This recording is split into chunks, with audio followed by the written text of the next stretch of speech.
আমাদের সাবেক প্রধানমন্ত্রী একটা কোরআনের আয়াত দিয়ে খুবই ওয়াজ করতো, সেটা হলো লা ইকরাহা ফিদ্দীন। ধর্মের মধ্যে কোনো বাড়াবাড়ি নাই, ধর্ম জাত তার আর উৎসব হলো সবার। নাউজুবিল্লাহ আসতে কর নাকি? জি হ্যাঁ হ্যাঁ, এইবার হয়েছে সাইজ মতো। ব্যাপারটা হলো আল্লাহ একেবারে ডাইরেক্ট বলে দিচ্ছে, ইসলাম ছাড়া অন্য কোনো ধর্ম কেউ যদি গ্রহণ করে লা ইউকবালু মিনহু, সেইটা কবুল করা হবে না। আল্লাহ কোরআনে বলেছেন লাকুম দীনুকুম ওয়ালিয়া দীন, যার ধর্ম তার কাছে। এই দুইটা আয়াতের মধ্যে দিন আছে কিন্তু ইসলাম না আছে। এরপর আল্লাহ বললেন ইন্না দীনা ইন্নাল্লাহিল ইসলাম। এই আয়াতের মধ্যে দিনও আছে আবার ইসলামও আছে।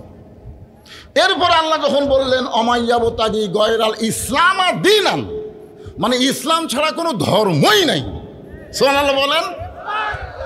ইসলাম ছাড়া কোনো ধর্ম, যতগুলো ধর্ম পৃথিবীতে আছে ইসলাম ছাড়া সমস্ত ধর্ম হলো ভুয়া। জোরে বলেন কি? আরো জোরে, জোরসে বলুন। ভুয়া বোঝেন না? আমাদের বাংলাদেশের বগুড়ার হিরো আলম বইমেলা যখন গেছিল সমস্ত দর্শক বলে ভুয়া। জোরে কোন কি? বাংলাদেশের ক্রিকেটার সাকিব আল হাসান যখন বইমেলায় তখন ভুয়া। আর একটা মোস্তাফিজ বুড়া বয়সে এক চেংড়ি বিয়ে করছে, ওর বাড়ি হলো ঠাকুরগাঁও, ও যখন বউরে নিয়ে গেছিল তখন বলে ভুয়া। আমি অবশ্য আমার ফেসবুকে একটা পোস্ট করেছিলাম যে মোস্তাফিজ বুড়া বয়সে একটা যুবতী মেয়েরে বিয়ে করলো, ও যদি বিয়ে করার পরে বউটারে পর্দার মধ্যে রাখতো তাহলে বাংলার জনগণ জানতো না এর মধ্যে ছুরি না বুড়ি। জোরে কর কথা ঠিক কিনা? কিন্তু ওই পরিমনের মতন বেপর্দা করে নিয়ে বউরে বই মেলায় গেছে, সমস্ত লোকেরা বলতেছে ভুয়া ভুয়া ভুয়া। আসলেই তো তাই, ইসলাম ছাড়া যত ধর্ম পৃথিবীতে সমস্ত ধর্মই হলো ভুয়া ধর্ম। জোরে কোন কথা ঠিক? জন্মগতভাবে আসল ধর্মে আল্লাহ আমাদের কবুল করেছেন, খুশি না বেজার? আলহামদুলিল্লাহ। আল্লাহর প্রশংসা করার 2 নম্বর কারণ হলো ভাগ্য গুণে, কপাল গুণে আমরা একটা নেতা পাইছি। আমরা একটা কি পাইছি? নেতা পাইছি। আমাদের নবী হলেন আমাদের নেতা। একটা গান শুনছিলাম ছোটবেলায়, তখন বুঝতে পারিনি, কিন্তু এখন বুড়াকালে বুঝতেছি। আছেন আমার মুক্তার, আছেন আমার ব্যারিস্টার, শেষ বিচারের হাইকোর্টেতে তিনি আমায় করবেন পার, আমি পাপী তিনি জামিনদার। আমি চিন্তা করলাম, আছেন আমার মুক্তার, আছেন আমার ব্যারিস্টার, শেষ বিচারের হাইকোর্টেতে তিনি আমার করবেন পার, আমি পাপী আর তিনি হলেন জামিনদার। এই তিনিটাকে দেখছেন, ওনাকে কিন্তু না বুঝা কয় আল্লাহ। আসলে আল্লাহ তো হাকিম আর আমরা হব আসামি। আর আমাদের নবী আমাদের পক্ষে ওকালতি করে সুপারিশ করে জান্নাতে পৌঁছায়া দিবে। পৃথিবীতে এমন কোন নেতা আছে যাদের পিছনে চামচাগিরি করতেছেন, কঠিন মহাসারে আপনার পক্ষে কথা বলবে, এরকম একটা নেতা বার করেন। আমাদের নবী যখন লাইলাতুল মিরাজে জান্নাতের মধ্যে প্রবেশ করলেন, নবীর সঙ্গে একটা ফেরেশতা ছিল, নাম হলো জিবরাইল। ফেরেশতা বললেন, ইয়া রাসূলুল্লাহ, আপনি যদি জান্নাত থেকে বের না হন আল্লাহ আপনাকে জান্নাত থেকে বের করে দিবে না। আপনি যদি বার না হন আল্লাহ বার করে দিবে না। এই ঘোষণা কার? কোন জায়গায়? সালামুন আলাইকুম তিবতুম ফাদখুলুহা খালিদিন। একবার যদি কেউ জান্নাতে প্রবেশ করে আল্লাহ তাকে চিরস্থায়ী জান্নাত দিয়ে দিবে। আপনি যদি বের না হন আল্লাহ আপনাকে বার করে দিবে না। আপনারা বলেন তো, যেই বছর রাসূল মেরাজ করেছিলেন এই বছর কি নবীর জীবনের কষ্টের বছর না সুখের বছর? কি কষ্ট? 1 নম্বর কষ্ট হলো নবীর চাচা আবু তালেব মারা গেছে। দুই নম্বর কষ্ট হলো দরদের বিবি খাদিজাতুল কুবরা দুনিয়া থেকে বিদায় নিচ্ছে। তিন নম্বর কষ্ট হলো কলেমার দাওয়াত নিয়ে তায়েফে গেলে তায়েফবাসী নবীর দেহকে রক্তাক্ত করে দিয়েছে। আপনারা বলেন তো, পর পর তিনটে কি কষ্ট, তারপরে কি? এই 15.5 বছর কষ্ট করছেন, মনে করছেন এরকম কষ্টের মধ্যে আল্লাহ আমাদের রাখবে না? বহু মানুষ তাহাজ্জুদের নামাজ পড়ে আল্লাহর কাছে বিচার দিয়েছে। জোরে কোন কথা ঠিক কি না? কারণ বাংলাদেশের হাইকোর্ট, সুপ্রিম কোর্ট, জজ কোর্ট, যতগুলো কোর্ট আছে সমস্ত কোর্টের বিচারপতিরা হলো ভুয়া। জোরে বলেন কি? আরো জোরে বলেন কি? তার মধ্যে কিছুদিন আগে একটা ধরা পড়ছে, নাম হলো মানকা। কলার পাতার পর ঘুম পাড়ে। আয় রে, মানকা বলেছিল টকশোতে, আমার জীবনের সবচাইতে বড় সাফল্য হলো সাইদি সাহেবকে আমি ফাঁসি দিয়েছি। দেখছেন, আর জীবনের সাফল্য হচ্ছে আল্লামা সাইদ হুজুরকেও ফাঁসি দিয়েছে। সব বিচারক ফাঁসি দেয়নি, ওই একলাই ফাঁসি দিয়েছে। তবে আমার আফসোস হলো আমার জীবনে সাইদি সাহেবের ফাঁসি কার্যকর আমি দেখতে পারলাম না। আল্লাহ কয়, মানকা তুই কি দেখবো, জনগণকে আমি দেখাই দেব। জোরে কোন কথা ঠিক? আমরা দেখেছি আলেমদেরকে অতীত সরকার, ওই স্বৈরাচারী সরকার ডান্ডে বেড়ি দিয়ে হ্যান্ডকাপ করে আদালতে নিয়ে গেছে। জোরে কোন কথা ঠিক কি না? হ্যাঁ, আলেমদেরকে যে হাতের সঙ্গে মানুষ মুসাহাবা করার জন্য পাগল, সে হাতে ডান্ডা বেড়ি পড়াইছে। জোরে কোন কথা ঠিক কিনা? হ্যাঁ, এমনকি তারা যদি অসুস্থ হয়ে হাসপাতালে গেছে, তা হাতের মধ্যে শিকল আছে। হায় হায়, আপনার একজন বর্ষিয়ান নেতা এবং আলেম, সাবেক এমপি সোহান সাহেব, তিনি অসুস্থ হয়ে হাসপাতালে গেছিলেন। যে মানুষটাকে ছাইড়া দিলে হাঁটপারই পারে না, অথচ ওই মানুষের হাতে বেড়ি। এত নির্দয় ছিল, এত পাষাণ ছিল, এদের মধ্যে কোনো মানবতা ছিল না। এরা দানব হয়ে উঠেছিল। জোরে কোন কথা ঠিক কিনা? দানব মনে করেছিল এইভাবেই মনে হয় আমরা চলব। হ্যাঁ, এই জন্যে পলানার কয়েকদিন আগেই বলেছিল, পালাবো না, এ দেশ আমার বাপের দেশ, এ দেশ আমার, পলাবো না। আল্লাহ কয়, পলাবি না? বহু বছর আগে আল্লাহর ওলি বলেছেন, বাংলার মুসলমানের এমন ঝাঁকি মারবে গাছের গোড়া ধরে দিল্লির মামু গাড়িয়ে পড়বে। জোরে কোন কথা ঠিক কিনা?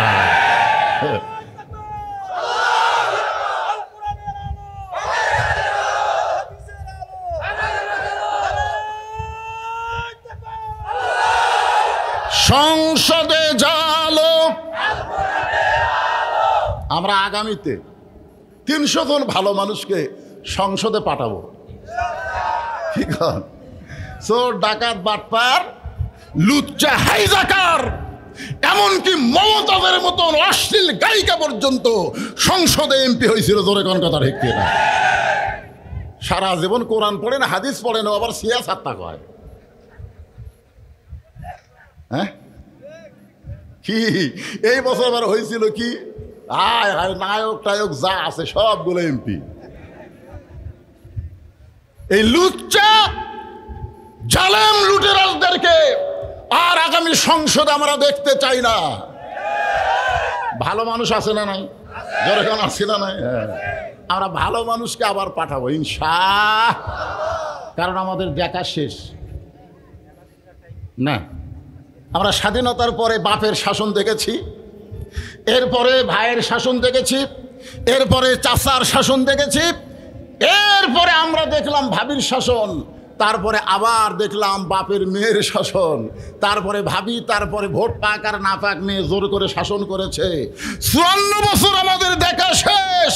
আগামীতে দেখবো আমরা আল্লাহর কোরআনের বাংলাদেশ। জোরে বলেন ঠিক? হ্যাঁ, আমাকে দেখা শেষ। সামনে আছে শুভ দিন, চিন্তা ভাবনা করে নিন। এখন থেকে চিন্তা করা লাগবে, কারণ কোরআনের মাহফিল, এখান থেকে আমাদের সিদ্ধান্ত গ্রহণ করতে হবে। ধরে কোন ঠিক কিনা? তো ফেরেশতা জিবরাইল বলে, ইয়া রাসূলুল্লাহ, আপনি যদি না যান, আল্লাহ আপনাকে জান্নাত থেকে বের করে দিবে না। সঙ্গে সঙ্গে আল্লাহ নবী বললেন, জিবরাইল, আল্লাহ যদি আমাকে জান্নাতে থাকার জন্য ঢুকতো বলতো, আমি জান্নাতে প্রবেশ করতাম না। আল্লাহ যদি আমাকে জান্নাতে থাকার জন্য বলতো জান্নাতে প্রবেশ করেন, আমি প্রবেশ করতাম না। কারণ আমি নবী আমার জন্য নয়, আমি নবী হলাম আমার উম্মতের জন্যে। এই কথা শোনার পরে সুবহানাল্লাহ বলতে কষ্ট হচ্ছে। জিবরাইল বলে, হুজুর তাহলে আপনি কি চান? রাসূল বলে, আমি জান্নাত দেখার জন্য ঢুকছি। আমার উম্মতের জন্য আল্লাহ কেমন করে জান্নাত সুন্দর করে সাজাইছে এইটা দেখার জন্য আমি জান্নাতে প্রবেশ করেছি। জিবরাইল বলে, হুজুর তাহলে কি আপনি জান্নাতে প্রবেশ করবেন না? রাসূল বলেন, ওই দিন আমি জান্নাতে প্রবেশ করব যেদিন আমার সমস্ত উম্মতেরা জান্নাতি হবে। এখন বলেন, যেই নেতা জান্নাতে গিয়েও আমাদের কথা বলে নাই, সেই নেতার পিছনে থাকার দরকার আছে না নাই? এমন নেতা নেত্রী ধরেন না, বিপদে বলে একলা পলায় যায়, আর বাংলাদেশের গর্তের মধ্যে লুকা থেকে আপা আপা করে। জোরে কোন কথা ঠিক কিনা? যতগুলো অডিও কল প্রকাশ পাইছে, আজ পর্যন্ত কি দেখছেন যে সাবেক প্রধানমন্ত্রী কোনো বড় নেতার সাথে ফোনে কথা কইছে? সবগুলা চামচা। জোরে কোন সবগুলা কি চামচা? কারণ চামচারা কোথাও যাবারও পারতেছেন, টাকা পয়সাও নাই। আসল যারা টাকা মারছে তারা তো সব সাইজ হয়ে গেছে। ও যে মাজা ভাঙ্গা, দুইজন ধরে টেজে তুলে দেওয়া লাগে, মাইক পালি বলে খেলা হবে খেলা হবে। কে রে তোর মাজা ভাঙ্গা, তোর মাজাত নাই, বল তুই খেলবি কেমনে? বাংলাদেশের জনগণ ওরে কাউয়া বলে চিনে। ধরে কোন কথা ঠিক কিনা? হ্যাঁ, এই সকল বড় নেতাগুলো ধরা পড়া দরকার। কিন্তু এরা যে কোন জায়গাতে আছে আল্লাহ ভালো জানে।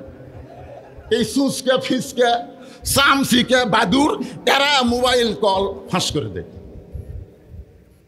ভাইজান খুব খেয়াল করবেন, সময় এখন আমাদের আছে না নাই? বুঝে শুনে আমাদেরকে নেতা নির্বাচন করা লাগবে।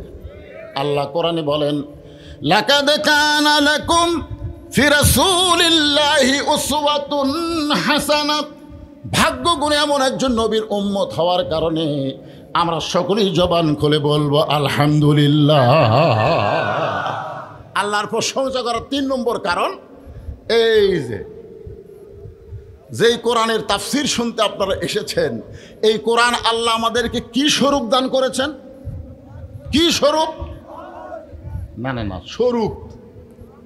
কোরআন যে আমরা শরীফ বলি না, যে কোরআন শরীফ, এখানেও লেখা আছে কোরআন শরীফ। আপনি গোটা কোরআন শরীফ পড়লে কোরআন শরীফ আপনি পাবেন না, কোরআন মাজিদ পাবেন, কোরআনুল হাকিম পাবেন। ধরে কোন ঠিক কিনা? কোরআনুল মুবিন পাবেন। কিন্তু এই আমরা শরীফ বলে, তাই বলে শরীফ বলা যাবে না, এটা কিন্তু আমি বলতেছি না, বলা যাবে। অনুনাজ্জিলু মিনাল কুরআনি মা হুয়া শিফাউ ওয়া রাহমাতুল লিল মুমিনিন। আয়াতে কারিমা শুধু তেলাওয়াত করলাম, আর একটা বাংলা স্লোগান আছে, আমি কি দিব? আমি যেই বলবো সব সমস্যার সমাধান, আপনারা বলবেন দিতে পারে আল কোরআন। যে আয়াতে কারিমা তেলাওয়াত করলাম এরই বাংলা অর্থ সব সমস্যার সমাধান আল কোরআনের আলো,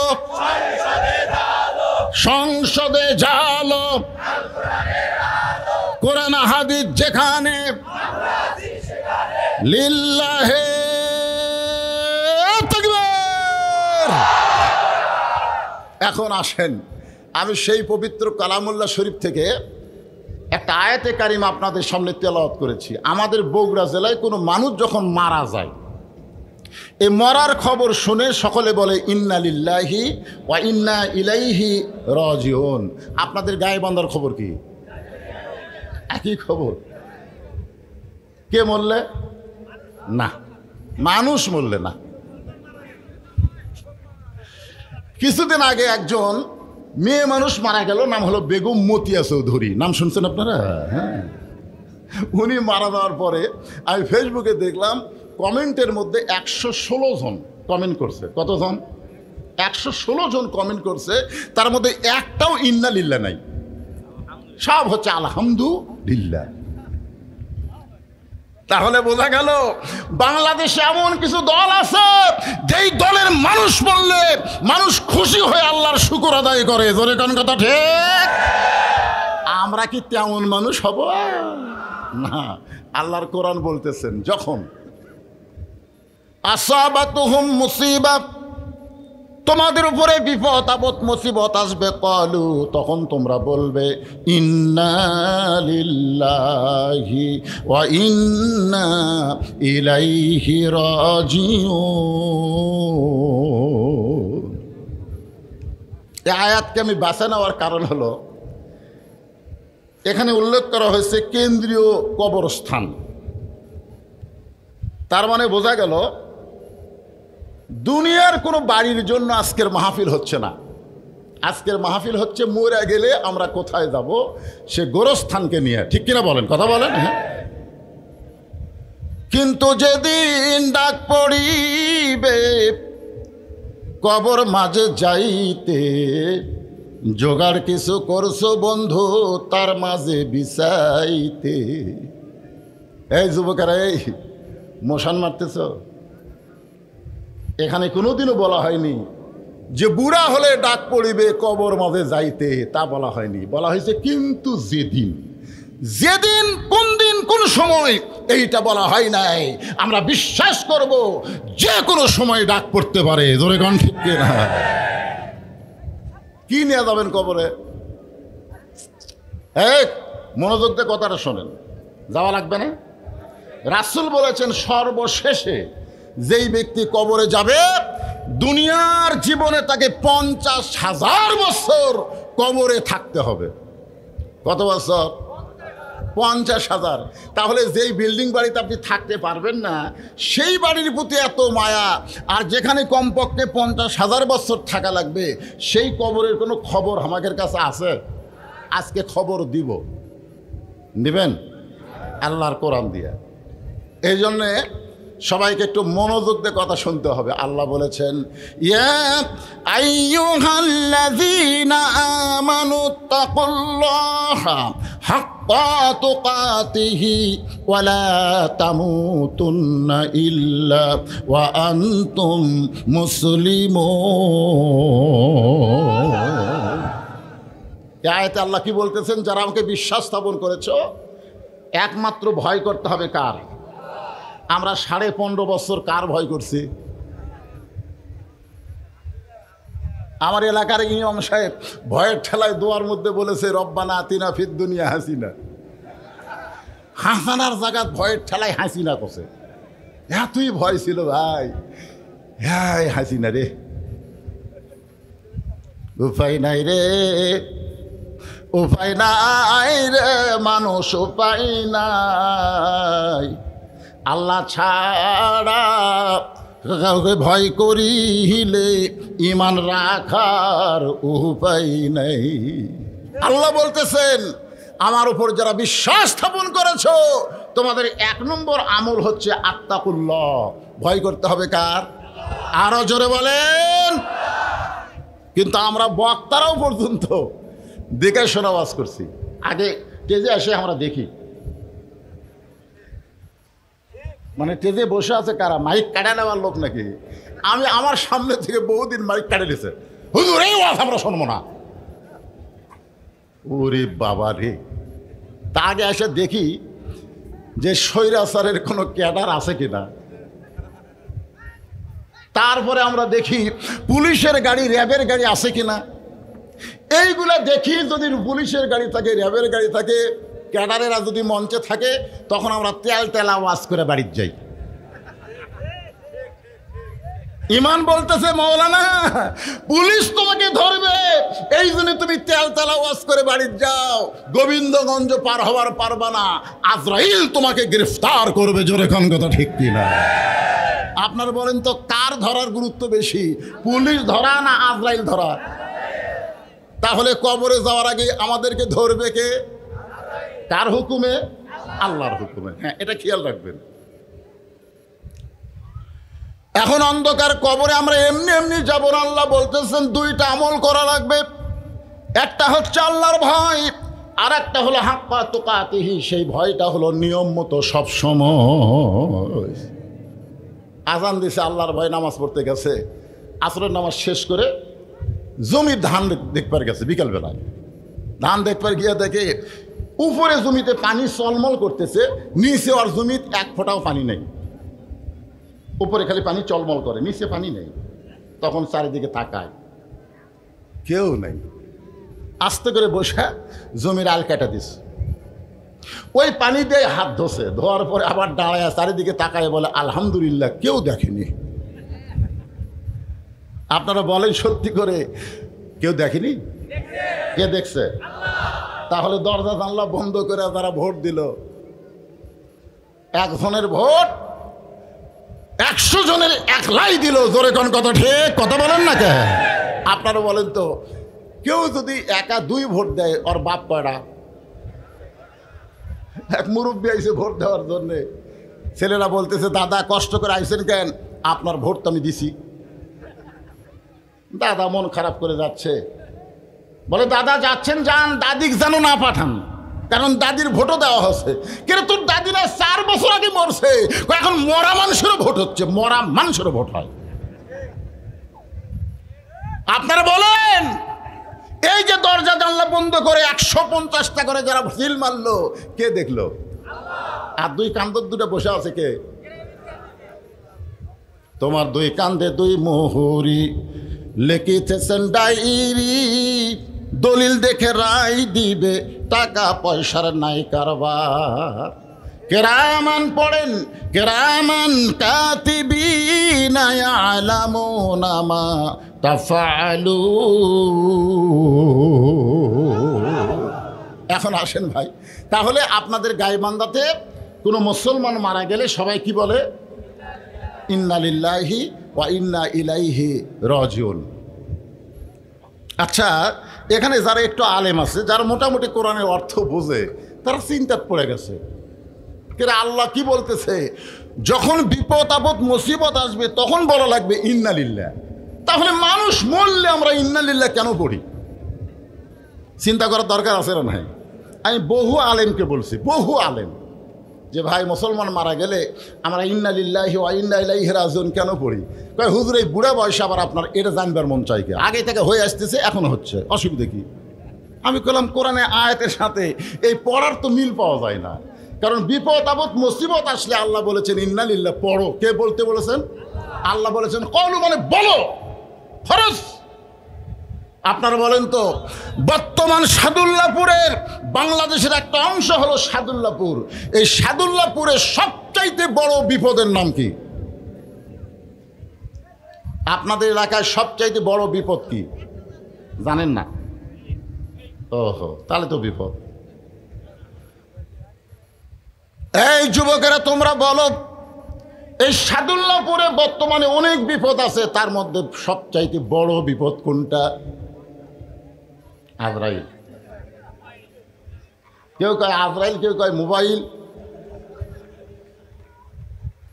আমি গোটা বাংলাদেশ ওয়াজ করে দেখেছি, এই মুহূর্তে বাংলাদেশের জন্য সবচাইতে বড় বিপদ হলো মানুষ কোরআন ওয়াজ শুনবে, কিন্তু কোরআন মোতাবেক চলবে না। আপনারা বলেন তো, আবু জেহেলের মতন সারা রাত জায়গা নবীর কোরআন তেলাওয়াত শুনলো, আর সকালবেলায় কোরআনের বিরুদ্ধচারণ করলো, এই কোরআন শুনে কোনো লাভ আছে? সারা রাত শুনছে ডাঙায় নেড়ে। আপনার তো বসার চান্স পাচ্ছেন, আপনারা আমার সামনে বসে আমার দেখতেছেন। আবু জেহেল নবীর সামনে বসে কোরআন শুনছে? চোরের মতন পিছনে দাঁড়ায় কোরআন তেলাওয়াত শুনছে। আর আবু বকর চোরের মতো সামনে বসে কোরআন তেলাওয়াত শুনেছে।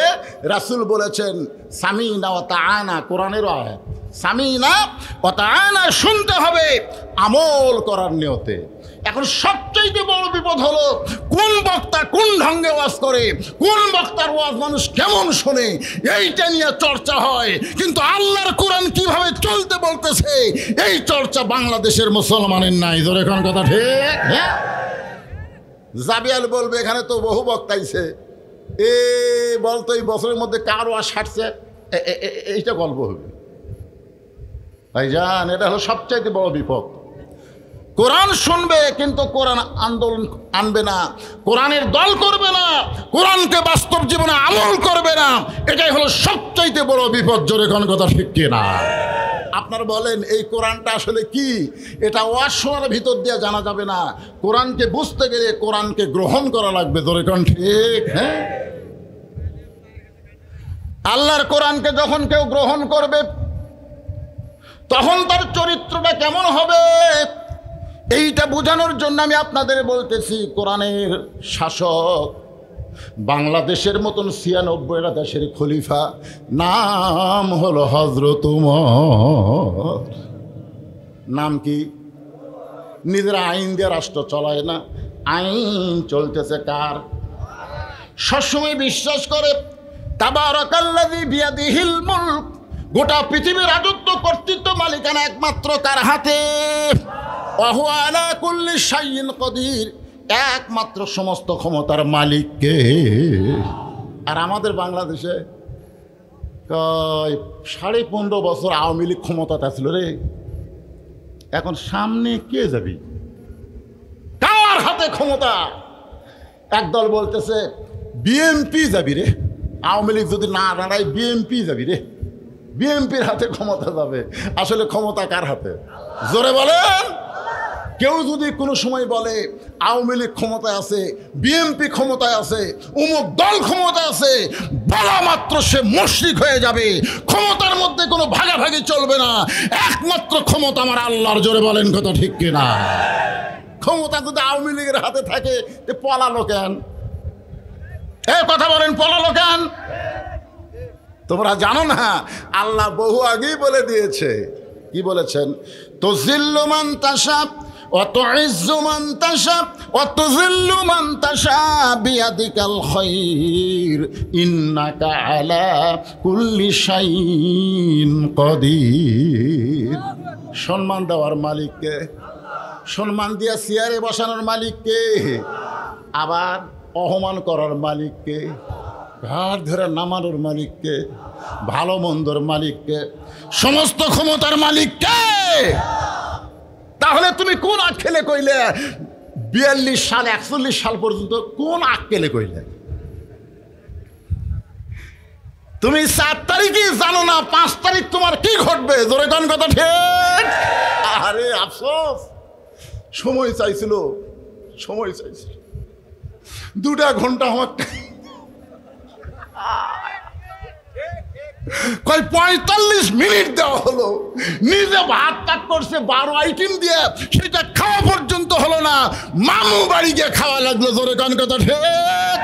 তাহলে আজকে বিশ্বাস করেন ক্ষমতার মালিককে?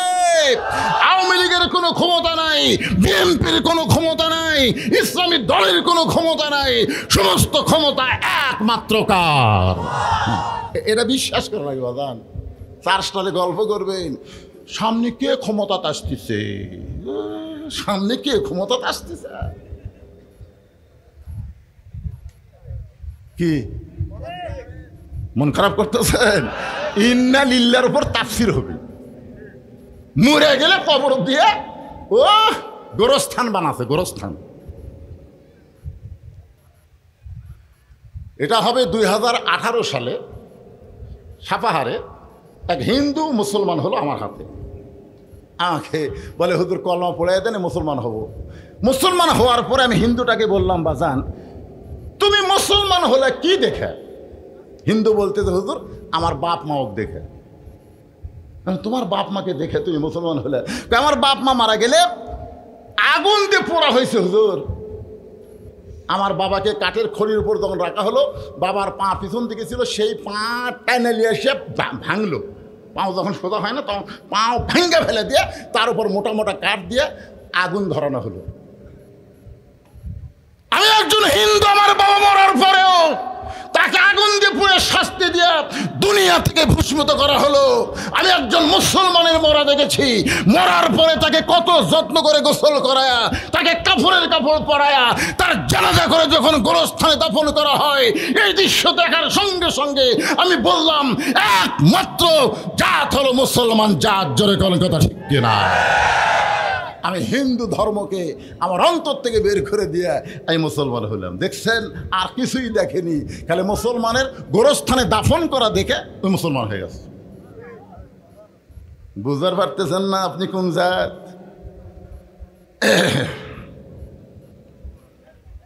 বহু আলেমকে বললাম, হুজুর মানুষ মরে গেলে আমরা ইন্না লিল্লাহ পড়ি কেন? আলেমরা সবাই বলে সবচাইতে বড় বিপদ হলো মরা। সবচাইতে বড় বিপদ কি? মরা। এজন্য মরার খবর শুনে আমরা ইন্না লিল্লাহ করি। আমি চিন্তা করে দেখলাম এ কথা হয় না। মুরব্বি কি বুঝতেছেন? সবচাইতে বড় বিপদ মরা, তাহলে আবু সাইদ জীবন দিল কেন? মরাই যদি সবচাইতে বড় বিপদ হয়, আবু সাইদের জীবনের বিনিময়ে বাংলাদেশ আবার স্বাধীন হয়েছে। জোরে বলেন কথা ঠিক কিনা? মরা বিপদ। রে আবু সাইদের বাপ মা খালি মশান মারতেছে, এই বাইসা থাকলে কি খাতাম না খাতাম, মরে যায় না ভালো হলো রে। যাই আসতেছে এক গাদি করে টাকা দিয়ে যাচ্ছে, ফল টল নিয়ে এসে মুরব্বী মরা বিপদ না। আবু সাইদের বাপ মা ভাই ভাবির জন্য মরাটাই হলো সবচাইতে রহমত। ঝরে কোন কথা ঠিক কিনা? যদি মরার মতন মরে, যদি মরার মতন মরে।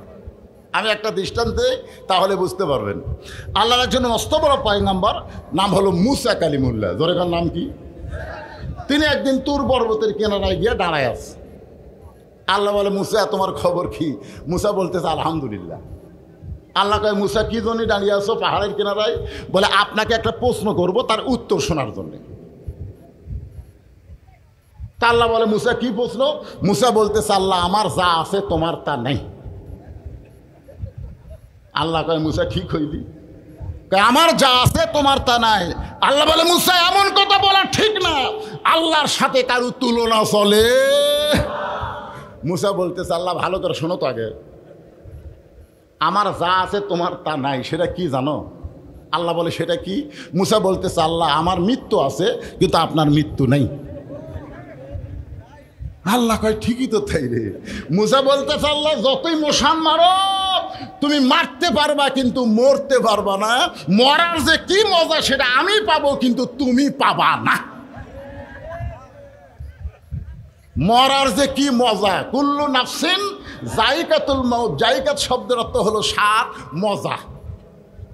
মরার যে কি মজা সেইটা আমি মুসা পাবো কিন্তু তুমি পাইবা না। আল্লাহ বলে, মুসা মৃত্যু তোমার কাছে কেমন মনে হয়? মৃত্যু তোমার কাছে কেমন মনে হয়? মুসা বলতেছে, আল্লাহ দুনিয়ার জীবনে যত নিয়ামত আমাকে দান করেছেন তার মধ্যে উত্তম নিয়ামতের নাম হলো মৃত্যু। সবাই সুবহানাল্লাহ বললেন না? বুঝবার পারেননি। মুসা বলতেছে, আল্লাহ আমাকে যত নিয়ামত দিয়েছেন, আমাকে নবী বানাইছেন, এটা আপনার নিয়ামত। আমাকে কালিমুল্লাহ ডিগ্রি দিয়েছেন, এটাও আপনার নিয়ামত। যত নিয়ামত আপনি আমাকে দিয়েছেন তার মধ্যে উত্তম নিয়ামতের নাম হলো মৃত্যু। আল্লাহকে মুসা মানুষ মরবারই চায় না। মানুষ মরবার চায়? দেখবেন বুড়িয়া থুড়া ভাঙ্গা চুড়া, তারপরেও মরার কথা বললে আল্লাহ। স্বামীর হতে ক্যান্সার রোগ, 1 মাস পরেই মারা যাবে। বউ খালি সমানে কান দেয়, বলে আল্লাহ আমার হায়াত স্বামীর দাও, স্বামীর মৃত্যু আমাকে দাও। স্বামী কয়, পাগলি যতই কান দেখ রে, যতই কান দেখ, আমার এমন একটা বেদি হয়েছে আমি আর বাঁচবই না। বলে না, আমি আল্লাহকে বলতেছি, আল্লাহ আমার হায়াত স্বামীকে দাও, স্বামীর মৃত্যু আমাকে দাও। স্বামী বইয়ের কপালে হাত দেয়, বলে মরে যাচ্ছি কিন্তু এমন একটা বউ রেখে যাচ্ছি যে বউ তার জীবনের চাইতে আমাকে বেশি ভালোবাসে। আসলে কি বাস্তব? রাত্রেবেলা স্বামী স্ত্রী এক ঘরের মধ্যে ঘুমাইছে, ওই বাড়িতে একটা ষাঁড় গরু আছিল, আইডিয়া গরু। ওই দড়ি ছেঁড়া বের হয়েছে খাবার জন্যে, কিন্তু দরজা বন্ধ, বাহিরে যাওয়ার পারে নাই। বাড়ির মধ্যে খুঁজে দেখে বারান্দার একটা সিলভারের পাতিলের নিচে চিটিয়া লালি। এখন ষাঁড় গরু লালি খাওয়ার জন্য পাতিলের তলে মুখ লিবার যায়, কিন্তু এই শিং বেজা যায়। পাতিলের কান্নার মধ্যে শিং বেজা যায়। জোর করে যখন খাবার চাইছে, ছোট ছোট শিং তো ঢুকে গেছে। লালি হাতে পাইছে, লালি খাওয়া শেষ, কিন্তু পাতিল আর মাথা ছাড়ে না। ওইখানে করতেছে, কিন্তু না। আপনি বলেন দুই শিং যদি পাতিলের কান্দার মধ্যে আটকে যায় আয়না কি তখন দেখতে পায়? একটা অন্ধ হয়ে স্বামী স্ত্রী যে ঘরে ঘুমাইছে ওই ঘরের মধ্যে হো হো করে ঢুকছে। বউ চিল্লায় বলে বাবা আজরাইল ঢুকছি যখন তাহলে আমার স্বামীর কাছে যাও, কারণ আমার স্বামী হলো ক্যান্সার রোগী। স্বামী কয় কে রে বউ কি হয়েছে? বউকে আজরাইল আইছে তো তোমারে দেখাই দিলাম। স্বামী কয় দিনের হলো না কইলি আপনার মৃত্যু আমাকে দেখ, আমার হায়াত আল্লাহ আপনাকে দেখ। বউ বলে মৃত্যুর কথা মুখে বলা যায় কিন্তু অন্তর থেকে মৃত্যু কেউ চায় না। ধরে কোন কথা ঠিক ভাইজান? আল্লাহ বলে মুসা মৃত্যু তোমার কাছে পছন্দ হওয়ার কারণ কি? মৃত্যু তোমার কাছে নিয়ামত মনে হওয়ার কারণ কি? মুসা বলতেছে আল্লাহ কারণ হলো তিনটা। জোরে বলেন কয়টা? আরো জোরে। এক নম্বর কারণ হলো না মরলে জান্নাতে যাওয়া যাবে না। এত সুন্দর জান্নাত আপনি বানায় রাখছেন, সেই জান্নাতে যদি যাবার চাই মরা ছাড়া জান্নাতে যাওয়ার কোনো রাস্তা। আপনারা কি জান্নাতে যাবার চান? কারা কারা যাবার চান? আল্লাহকে একটু হাত দেখেন তো দেখি। লিল্লাহে তাকবীর। এবারে হাত তোলেন না কে? যাবার চাচ্ছেন না? না ঘুম ধরছে? হাত নামান, হাত নামান। এখন জান্নাতে যদি যাবার চান, সত্যি আপনারা যাবার চান, আপনারা কি জীবিত অবস্থায় যাবার পারবেন না মরা লাগবে? জোরে বলেন মরা লাগবে। তাহলে জান্নাতে যদি যাবার চাই কি চাই? সকলে বলেন মরতে চাই। জান্নাতে যাবার চাইলে কি চাই? আরো জোরে জোরসে বলুন। ফেরেশতা কয় আল্লাহ জীবনে বহু মাহফিলে গেলাম কিন্তু মরতে চাই মিছিল তো কোনো মাহফিল হয় নাই। আল্লাহ বলে ফেরেশতা সাক্ষী থাক যে বাংলার মুসলমান মরাকে নিয়ে কোনো টেনশন করে না, ওই বাংলাদেশে হাসিনার মতন স্বৈরাচারী জালেমার ক্ষমতায় কোনোদিন বসবে না। ধরে কোন কথা ঠিক না? আমরা এতদিন আল্লাহ বাদ দিয়ে হাসিনার ভয় করার কারণ হলো আমরা মরবার চাই না। ধরে কোন কথা? কথা কন না কেন? কথা কন না কেন? আপনি যতই চেষ্টা করেন বাতিলের সঙ্গে আপোষ করে বাঁচার, আপনি বাঁচতে পারবেন না। নির্দিষ্ট সময় হলে আপনাকে মরা লাগবেই। জোরে কোন কথা ঠিক? তাহলে মরা যদি লাগে তো খামাখা আপোষ কার সাথে? কথা কয় না। আপোষ কার সাথে? নমরুদের আগুনের চুলার দিকে আমাদের জাতির পিতা আপোষ করে নাই, আপোষ করেছে আল্লাহর সাথে। ধরে কোন ঠিক কিনা? নমরুদ খালি বারবার কয় ইব্রাহিম যে আগুনের চুলা জ্বলাইছি একবার তাকায় দেখ, একবার তাকায় দেখ। চরকের রশি যখন টান মারবো আগুনের চুলার মধ্যে পড়ে তুই পুড়ে ছাই হয়ে যাবি। ইব্রাহিম একবার কি বলবা না আমার আগুনের চুলার দিকে তাকায়া? ইব্রাহিম আল্লাহর দিকে তাকায়া বলতেছেন হাসবি আল্লাহু নিমাল ওয়াকিল ওয়া নিমাল মাওলা ওয়া নিমান নাসির। কে রে নমরুদ? নমরুদ তুই আগুনের চুলা বানাইছিস, পুরানোর ক্ষমতা তোর হাতে নাই। পুরানোর ক্ষমতা কার হাতে? আমি সে আল্লাহর দিকে তাকাই আছি। আমাদের সকলের মৃত্যু হবে অনিবার্য। মৃত্যু যখন হবে এই মৃত্যু যেন সাধারণ মৃত্যু না হয়, এই জন্য আমার আল্লাহর দিকে তাকায় থাকার দরকার আছে না নাই? আল্লাহ বলেছেন লা তামুতুন্না ইল্লা ওয়া আনতুম মুসলিমুন। তাহলে জান্নাতে যাইতে গেলে মরা লাগবেই। একটা দৃষ্টান্ত শুনলে আপনাদের কাছে ক্লিয়ার হয়ে যাবে। এই মাঝখানের ডানা কে? কি এই এরাই তো হলো কিশোর গ্যাং। কিশোর গ্যাং তিনটা ছেলে একসঙ্গে দাঁড়াচ্ছে। এরা যদি খালি বাইরে যায় এদেরকে আপনি চেনেন? হায় হায়, আমাদের কিশোর আর এই যুবকদেরকে সাইজ করবার গেলে আল্লাহর কোরআনের আইন ছাড়া এদেরকে সাইজ করা যাবে না। ধরে কোন কথা শিখছে না? আমাকে একজন বললো হুজুর আমাদের এলাকায় যুবকেরা যে হারে নেশায় আসক্ত হয়েছে, আমাদের এলাকার যুবতী মেয়েরা যে হারে বেপর্দা হয়েছে, আমাদের এলাকার অনেক মুসলমান দাবি করে আজান হলে মসজিদে যায় না, এমনকি লুকে চুপে জুয়াও খেলা হয়। হুজুর এই ব্যাপার আপনি ওয়াজ করবেন? আমি বলি একটাই ওয়াজ, ইংরেজদের তৈরি আইন দিয়ে এই ঘুরে ধরা সমাজকে সাইজ করা যাবে না। এইটাকে সাইজ করতে গেলে আল্লাহর কোরআনের আইন লাগবে। জোরে কোন কথা ঠিক কিনা? ডক্টর কামালের সংবিধান দিয়া এই বাংলাদেশকে সাইজ করা যাবে না। সাইজ করতে গেলে আল্লাহর কোরআনের সংবিধান লাগবে। জোরে কোন কথা ঠিক কিনা? সব সাইজ হয়ে যাবে। নামাজ পড়বো না তো দাদাও পড়বি, বেপর্দায় ঘুরবি, ফাতেমা হওয়ার জন্য প্রতিযোগিতা করবি। জোরে কোন কথা ঠিক কিনা? খালি আইনের দরকার, এ ওয়াজ দিয়ে কাম হবি না। 13 বছর নবী কম ওয়াজ করছিল, 400 বছর আবু জেহেলের কাছে গেছে, কলেমার দাওয়াত দিছে, তাও সারা ঘাট তেরা কলেমা গ্রহণ করেনি। জোরে কোন কথা ঠিক কিনা? কোরআন দিয়ে যখন আইন শুরু হলো, আবু জেহেলকে বদর যুদ্ধে ঘাড় সাইজ করে দিল। জোরে কোন কথা ঠিক কিনা? শুনবো না তোর ঘাড়ে শুনবি। আজকে আমাদের বাংলাদেশে এরকম সমস্যা কেন? ইন্না লিল্লাহ দিয়ে আপনাদেরকে একটু তাফসির করে বুঝাবার চাই ভাইজান। আর কে উঠবে নাকি? এই দেখ যুবক, ওই কি বাদাম বেচতেছে নাকি রে? এ কে বাদাম খাচ্ছেন রে? এ কে বাদাম খায়? আপনারা জানেন যাদেরকে ফেরেশতা পাহারা দিচ্ছে, যেই জায়গার মধ্যে বসে আছেন, আল্লাহ তাআলা এটা ইবাদতের মধ্যে শামিল করে নিয়েছে। ধরে কোন সুবহানাল্লাহ। আর বাদাম খান, যারা বাদাম খাচ্ছে পেটের কিন্তু দোষ হয়ে যাবে, এমন অসুখ হবে। হ্যাঁ, বাদাম খাবার দেন, একটু মনোযোগ দিয়ে শুনবেন। আল্লাহ বলে মুসা মৃত্যুকে পছন্দ করার 2 নম্বর কারণ কি? মুসা বলতেছে আল্লাহ মৃত্যুকে পছন্দ করার 2 নম্বর কারণ হলো আমার মৃত্যুটা কেবলমাত্র আপনার জন্য আমি অক্ষ করেছি। এখন আপনাদের কাছে আমার প্রশ্ন হলো, আমরা মরবো কার জন্যে? যারা বলবেন না তারাও মরবেন, আর যারা বলতেছেন তারাও মরবেন। 2 মরা কিন্তু এক না। এজন্য সবাই জবান খুলে বলবেন, আমরা মরবো কার জন্যে? ইন্না সলাতি ওয়া নুসুকি ওয়া মাহইয়ায়া ওয়া মামাতি লিল্লাহি রাব্বিল আলামিন।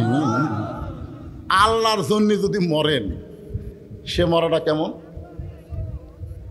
হ্যাঁ রে, উকিল বলতেছে আপনার তো ফাঁসির রায় হয়ে গেছে, যে কোনো মুহূর্তে আপনার ফাঁসি কার্যকর হবে। এই ফাঁসি থেকে যদি বাঁচতে চান তো রাষ্ট্রপতির কাছে একটা দরখাস্ত লেখেন। কার কাছে? আসামি খালি মুচকি মুচকি হাসে। উকিল বলে হাসেন কেন? বলে হাসার কারণ হলো তোমার কথা শুনে। তুমি আমার কি বুঝ দিচ্ছ উকিল, যে রাষ্ট্রপতির কাছে বাঁচার দরখাস্ত লেখা লাগবে? আমি আমার জীবনে 3টা রাষ্ট্রপতি ক্ষমতার থাকা অবস্থায় মরা দেখছি। একটা হলো বঙ্গবন্ধু শেখ মুজিবুর রহমান, একটা জিয়াউর রহমান, একটা জিল্লুর রহমান। যারা নিজে ক্ষমতার চেয়ারে থাকার পরেও মরে যায়, তাদের কাছে কোনো ইমানদার বাঁচার দরখাস্ত লেখে না। জোরে কোন কথা ঠিক? উকিল বলতেছে এ গোয়ারকি করার কারণে আপনার ফাঁসি হবে। আসামি বলতেছে আমার ফাঁসি হবে কিন্তু মৃত্যু হবে না। উকিল কয় কে রে, ফাঁসি হবি মরবি না। কি বুঝতেছেন? আল্লাহর জন্য জীবন দেওয়া বুঝতেছেন? আল্লাহর জন্য যারা জীবন দেবে আল্লাহ বলেছেন তারা মরবে না। আমার কথা, ওয়ালা তাকুলু লিমান ইউকতালু ফি সাবিলিল্লাহি আমওয়াতুন বাল আহইয়াউ ওয়ালাকিন লা তাশউরুন। সবাই আল্লাহ আকবার বলেন না কেন? আমরা অতীতে দেখেছি বাংলাদেশের বড় দল যেগুলা, এইগুলা দলের মধ্যে আল্লাহ আকবার নাই। আওয়ামী লীগের যত মিছিল আপনারা দেখছেন, কোনো মিছিলে আল্লাহ আকবার স্লোগান পাচ্ছেন? আর ইসলামী দলের মিছিলে শুরু কি দিয়ে? নারে তাকবীর। আর এই শালারা কি দিয়ে শুরু করে? এই বাংলা। পিনাকি ভট্টাচার্য ইউটিউব চ্যানেল আপনারা দেখছেন, আজকে জয় বাংলা করে দেবো। এখন কি বাংলা? জয় বাংলা মানে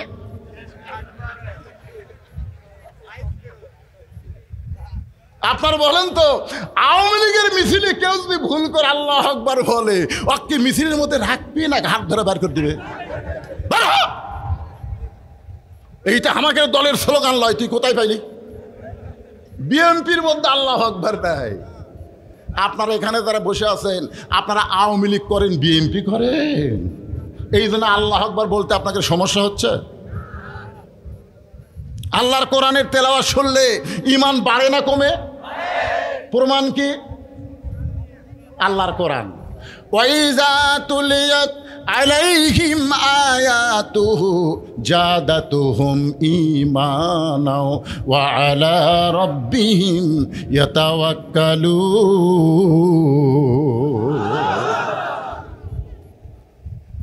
একটু মনোযোগ দিয়ে শুনবেন। হুসাইন রাদিয়াল্লাহকে হত্যা করার পরে তার মাথাটা নিয়ে গেছে দামেস্কে ইয়াজিদের দরবারে, এরকম একটা গামলার ভিতর করে। কার ভিতর? ইয়াজিদ তখন ক্ষমতার চেয়ারে বসে আছেন। হুসাইন রাদিয়াল্লাহর মস্তক মুবারক ইয়াজিদের সামনে যখন দেওয়া হয়, ইয়াজিদের হাতে একটা লাঠি ছিল, ওই লাঠিটা হুসাইন রাদিয়াল্লাহর মুখের মধ্যে ঢুকাইয়া দিল। দেহ পড়ে আছে কারবালায়। ধরে কোন দেহ কোথায়? আফসোস করে লাভ নাই, শোনা লাগবে। 50 বছর কোরআনের হক তাফসীর করে বিনা অপরাধে আল্লাহর ওলিকে জেলখানায় বন্দি করলো। আমরা সমস্ত আলেম যখন তার হেফাজতের দোয়া করি, জেলখানার মধ্যে আল্লাহ তার চেহারাকে এত সুন্দর করে দিল, বাতিল সরকার বাধ্য হয়ে জেলখানাতে বের করে হাসপাতালে নিয়ে গিয়া ইঞ্জেকশন পুশ করে তারে দুনিয়া থেকে বিদায় করে দিল। আল্লাহর বান্দারা শোনেন, বাংলাদেশের ময়না পাখিগুলোকে ধরে ধরে খাঁচায় বন্দি করে, আর কাউয়ার মতন কাউয়াকে এরা বাহিরে থাকার অবকাশ দিয়ে দেয়। ধরে কোন কথা ঠিক কি না? আমার সোনার ময়না পাখি। আফসোস করে লাভ আছে। ইতিহাস, ইতিহাস ক্ষমতার চেয়ারে বসে লাঠি হুসাইন রাদিয়াল্লাহর মুখের মধ্যে ঢুকে দিছে। দেহ পড়ে আছে কারবালায়, মাথাটা নিয়ে গেছে। সেই মাথাটাকেও অসম্মান করার জন্য মুখের মধ্যে লাঠি ঢুকায় বলে, হুসাইন তুই শেষ। জিদ করে নানার ইসলাম প্রতিষ্ঠা করবি, আজকে ইয়াজিদ আমি বহাল তবিয়তে, তুই শেষ হয়ে গেছিস। ইয়াজিদের সামনে যতগুলো মুসলমান ছিল সবাই মাথা নিচু করে বসে আছে, কারণ লোকমা দিলি তাকে শেষ করে দিবে। একজনও মাথা তোলে না। আবু সাইদ চিন্তা করে, কেউ তখন মাথা তুলতিছে না। সবাই যখন বাতিলের ভয়ে আল্লাহর ভয় ভুলেই গেছে, ঠিক ওই সময় শুধু মাথাই তুললেন না, 2 হাত প্রসারিত করলেন, মার মার। এরকম জুলুমের অন্ধকারে বেঁচে থাকার কোনো লাভ নাই। ইমানের সাথে জীবন দিয়া আল্লাহর নূরানি ইমানের আলোতে আমি যাবার চাই। ধরে কোন কথা ঠিক? হ্যাঁ। আবু সাইদের দেখানো পথে 1500 ছাত্র জনতা জীবন দিল।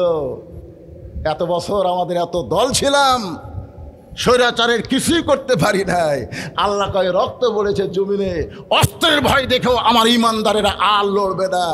একজন পুলিশের আইজিপি স্বরাষ্ট্রমন্ত্রীকে বলতেছে, কি করব স্যার? সমানে গুলি করবেন। লাভ নাই, লাভ নাই তো। গুলি করি, যেটা মরে ওই জায়গা ফাঁকা হলে আর একজন দাঁড়ায়, কেউ বাবারে মারল রে, এই কথা বলে কেউ পালায় না। তাহলে আমরা কি করব? যখন বুঝতে পেরেছে বাতিলের সঙ্গে আপোষ করে বাঁচার চাইতে ইমানের সাথে জীবন দেওয়া অনেক ভালো। ধরে কোন কথা ঠিক? হ্যাঁ। সবাই মাথা নিচু করে আছে ইয়াজিদের কাছে। আপনারা বলেন, আসরের ফরজ নামাজ কয় রাকাত? 3 রাকাতে যদি কেউ বসা লাগবে 2 রাকাতে, না হয় 4 রাকাতে, কিন্তু বসে গেছে 3 রাকাতে। এখন আপনারা যদি মনে করেন ইমাম সাহেব টাইটেল পাস, দাওরা পাস, এতদিন 4 রাকাত পড়াছে, আজকে 3 রাকাত পড়াছে, আমরাও পড়ব। আপনার এখন নামাজ হবে? ধরে এখন নামাজ হবে। সবাই যখন বসে আছে, শেষ কাতারে একজন মুসল্লি ভ্যান চালায়, অটো ভ্যান চালায়, ওই এখন বলছে আল্লাহু আকবার, আল্লাহু আকবার, মানে লোক মা দিছে। 3 রাকাতে বসা যাবি না তো। হুজুর আপনি বসলেন কেন? আল্লাহু আকবার, দাঁড়ান। ইমাম সাহেব বলতেছে মনে মনে যে আমি স্বৈরাচারী হচ্ছি, ভোট ছাড়াই ক্ষমতা থাকবার চাই। ধরে কোন কথা ঠিক কিনা? ওই আল্লাহু আকবার শব্দ শুনে সব মুসল্লি খাড়া হয়েছে, কিন্তু ইমাম দাঁড়ায় না। এখন আপনাদের কাছে আমার মন জানতে চায়, সমস্ত মুসল্লি কি ইমামের পক্ষে থাকবে না ভ্যানালার পক্ষে যাবে? কেন যাবে? কারণ ভ্যানালা যেটা করতেছে সেটা নিজের কাজ না। নেতা ভুল করলে তাকে লোকমা দিয়ে সাইজ করা হলো ইমানের দায়িত্ব, ধরে কোন ঠিক না? কিন্তু কেউ সাইজ করে না, সবাই মাথা নিচু করে। তার মানে বোঝা গেল ইয়াজিদ যা করবে তাই, বাধা দেওয়ার কেউ। এমন সময় 80 বছর একজন বুড়া সাহাবী, 80 বছর একজন বৃদ্ধ মাজায় লাঠি ভর দিয়ে দাঁড়ায় গেছে।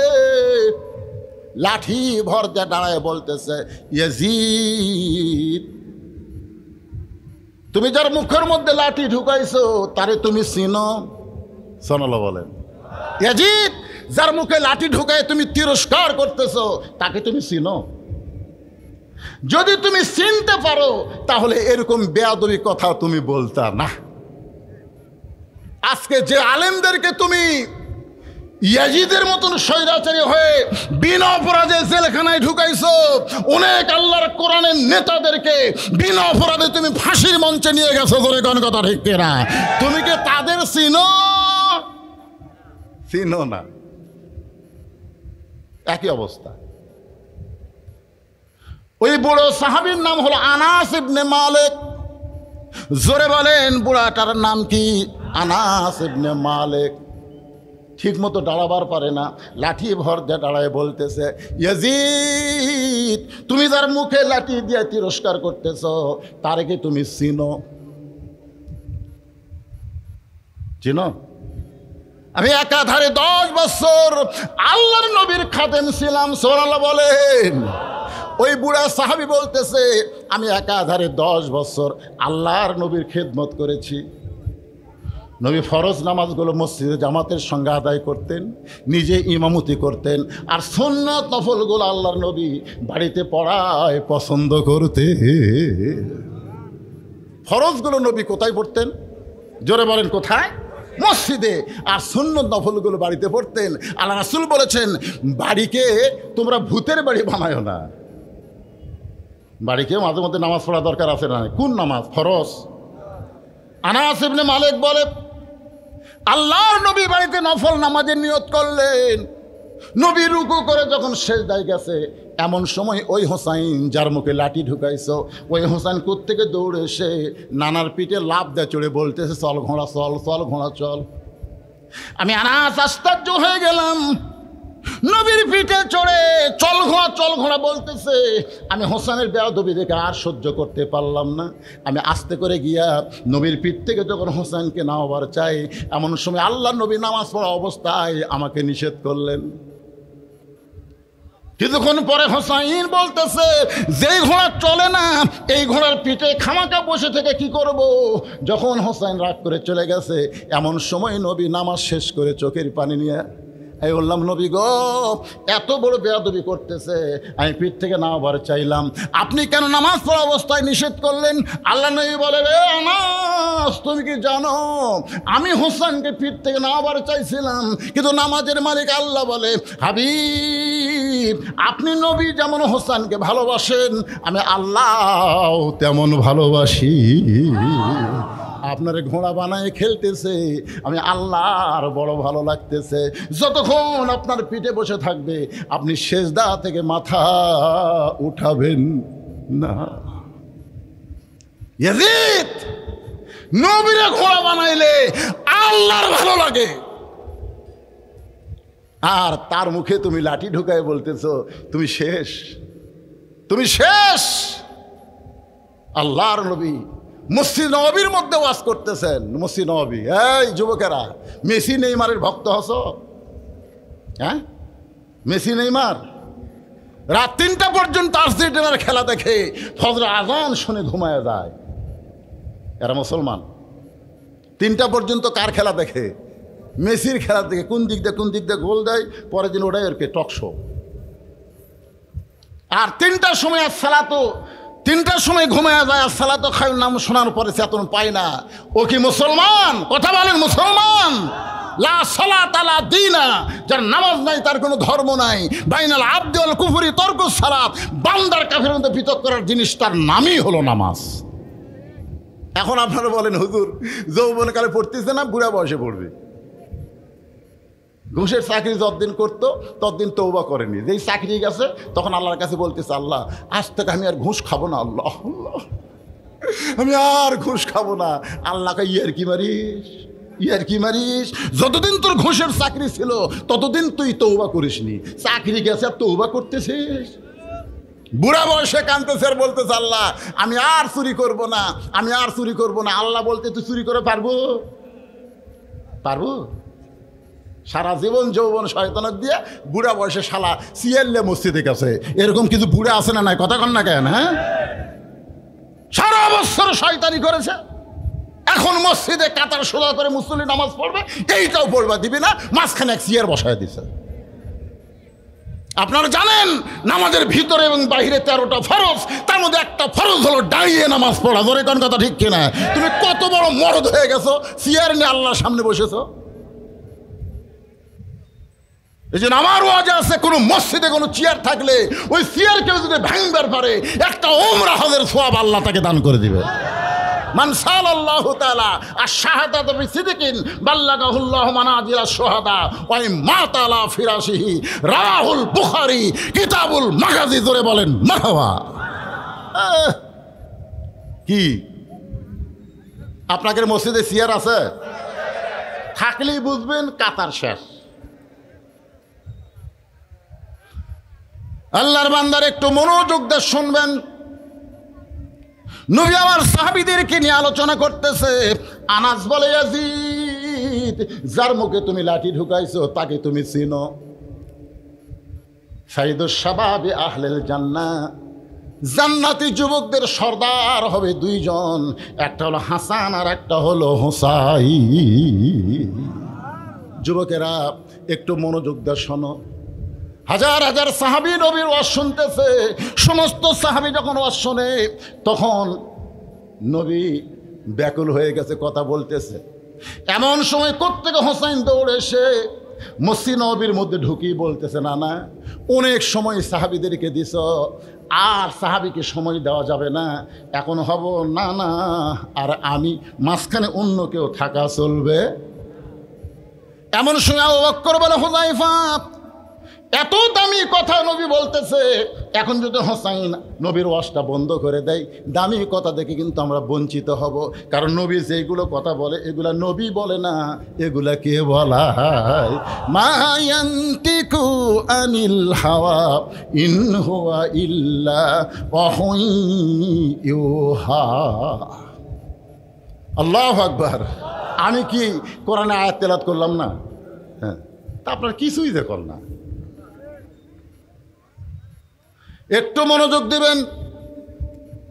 হুযায়ফাতুল ইয়ামিন এক দৌড়ে গিয়া হোসেনকে কোলের মধ্যে নিয়ে বলতেছে, বাবু, এখন তোমার নানা দামি দামি কথা বলতেছে, সেই কথা সাহাবীরা পাগলের মতো শুনতেছে, এখন তুমি নানার কাছে যাইও না।